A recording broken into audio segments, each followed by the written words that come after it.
International Relations and Cooperation Minister Naledi Pandor will lead the SA delegation at the 74th General Assembly of the United Nations. Now, President Cyril Ramaphosa has called off the trip to the UN to focus on the implementation of urgent government measures to address gender-based violence and incidents of urban violence. Now, in the coming days and weeks, the President will be meeting with various stakeholders on concrete action to address public concerns and challenges. Well, for more on this, I'm joined via Skype by Professor John Strimlau. He's an international relations professor at Wits University. Prof, thank you very much for talking to us so early in the morning. Let's start with the cancellation of President Ramaphosa to the UN General Assembly. Firstly, talk us through the importance of that particular platform. Well, the platform is important, but I'll have to tell you, I applaud his decision to do this. I support it very strongly because I think a country's foreign policy is only as good as its domestic health. And I think for him at this point in the country's history to say that even though the South African government is now represented on the Security Council as a non-permanent member representing Africa for the next 2 years, and even though the South African government is going to chair the African Union in 2020, nevertheless, the three problems that he has identified are so endemic to humankind, not just to Africa, but gender-based violence affects all societies and all peoples, and it's been particularly acute right now, and the public is mobilized about that, so he should attend to that. The urban violence is more complex and less clearly defined as to whether or not it's Afrophobic or who it's against, but I think his sending envoys around the region is very smart. And then on the broader economic problems, we know he has to address those and poverty and the like. And I'm so glad that he's going to convene a special emergency session of the Parliament this week for deliberating on these issues.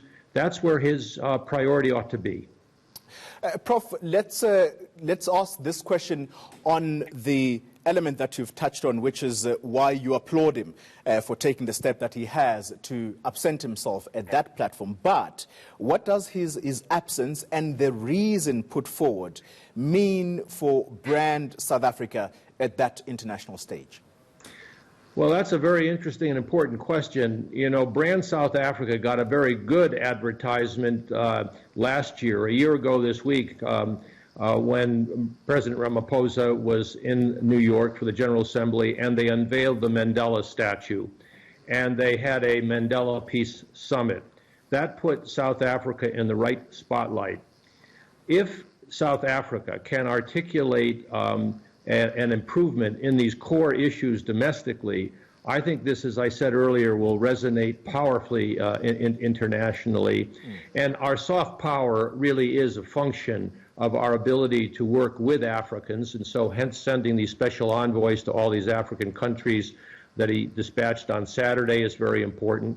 But also the way he handled the funeral in Mugabe and apologizing to the Zimbabwean people for any violence done against their nationals. All that is very much part of reminding everyone that immigration and problems of gender violence are so universal. If South Africa is going to stand proudly and be articulate at the UN, there's plenty of time in the General Assembly, in the Security Council over the next 2 years. I think if he handles this correctly, it's tricky, and you're right to draw attention to it. I think it'll work very, very well for South Africa's restoration of its reputation as a place that's civilized, decent, and inclusive of all its people, however diverse and complicated. Prof, let me ask you this final question then and take advantage, given that you are so well versed on international matters. Renewed tensions between Iran and the US. What does this mean for global oil supplies?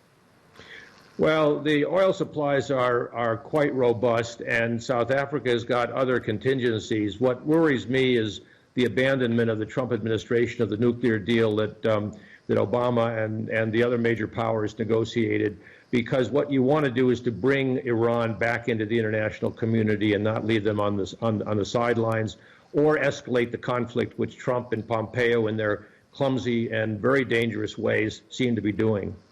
Prof, thank you very much for your time.